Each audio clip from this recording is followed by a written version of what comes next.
depuis tout petit, depuis qu'on est bébé, on a exploré le monde avec les 5 sens. Le bébé, il touche tout, il mâchouille tout, il regarde tout, etc. Il n'a aucun concept, en fait, le bébé. Et il obtient des informations par ses 5 sens. Et puis les concepts arrivent, etc., etc. L'intellect arrive. Pour obtenir de l'information au-delà du temps et de l'espace, c'est exactement la même chose. Comment ça marche, on ne sait pas dans le fond. Mais si on répète le même processus, c'est-à-dire que si, voilà, qu'est-ce que je sens, voilà, votre épouse, elle est peut-être à son bureau, ben, décrivons ce qui se passe dans ce bureau maintenant. Ben, dans ce bureau, il est comment ce bureau, au niveau des couleurs, des formes, tout ce qui est sensoriel. Et puis au bout d'un moment, naturellement, voilà, on va commencer à faire des croquis, etc. Et puis naturellement, c'est le processus intuitif naturel, on va dire. Naturellement, on va commencer à avoir, au bout d'un certain temps, une fois qu'on a acquis certaines informations sensorielles, on va automatiquement avoir des informations conceptuelles. Et là, c'est effectivement à ce moment-là qu'on va commencer à avoir des informations sur est-ce qu'il y a quelqu'un, s'il y a quelqu'un ou plusieurs personnes, mais que fait cette personne, que font ces personnes, qu'est-ce qu'elles pensent, etc. Et le remote viewing, en fait, les protocoles et les techniques automatisent, formalisent, parfois à l'extrême, ce processus qui est naturel pour tout le monde. Tout le monde fonctionne comme ça. Tout le monde a grandi et a évolué comme ça. Et donc si on apprend, on réapprend en fait plutôt, parce qu'on sait déjà le faire, si on réapprend à utiliser ces compétences que l'on a déjà dans ce cadre particulier dans lequel on n'a pas l'habitude d'évoluer, qui est au-delà de l'espace et du temps, c'est-à-dire décrire ce qui se passe dans un bureau ailleurs, c'est ça, si on répète cette procédure, on se rend compte que ça marche très bien.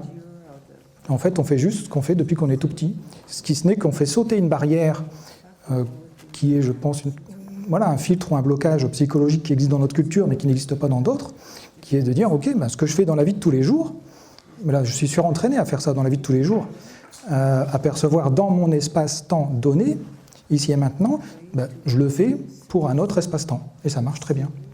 Mais est-ce qu'il y a des trucs pour dissocier un processus qui ressemble quand même aussi à un processus d'imagination? Comment le dissocier de l'imagination? Clairement, c'est un processus cognitif.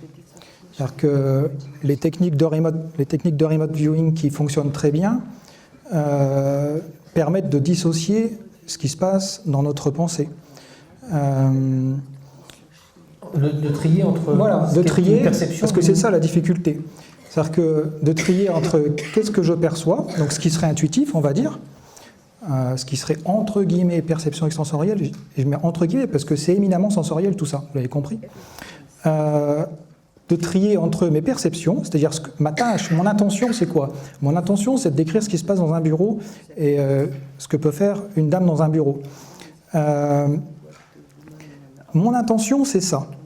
Si je m'attache à cette intention et que je m'attache à obtenir les informations dans un certain ordre donné, les 5 sens, les croquis, donc les formes en fait géométriques comme disait Steven, les concepts, etc. Si on fait ça et qu'on s'attache à faire attention à comment l'on pense et à ce que l'on pense, c'est-à-dire tout le temps, chaque pensée que l'on a dans sa tête, si on s'attache à bien comprendre ce qu'elle est cette pensée, est-ce que c'est une perception que je cherche à avoir ou est-ce que c'est une interprétation que je fais de ce que je perçois? Okay. Le grand classique, c'est je perçois que c'est grand, que c'est noir, que c'est arché, c'est métallique, c'est très haut, c'est très massif, c'est entrelacé. Automatiquement, on va soit penser du genre à Tour Eiffel ou ce type de choses. Tour Eiffel, on n'est pas allé chercher cette information. C'est notre intellect, notre raisonnement qui a créé cette information.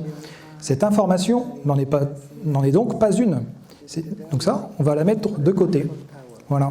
Donc si on s'attache à garder, donc en faisant ce tri, si on s'attache à garder ce que l'on a perçu directement en fonction de l'intention que l'on a au départ, de ce qu'on a construit dans notre esprit, parce qu'on n'arrête pas d'interpréter, on s'est surentraîné, enfin peut-être pas surentraîné, on s'est entraîné énormément à interpréter notre environnement, et c'est normal et on en a besoin, sinon on ne survivrait pas dans cet environnement.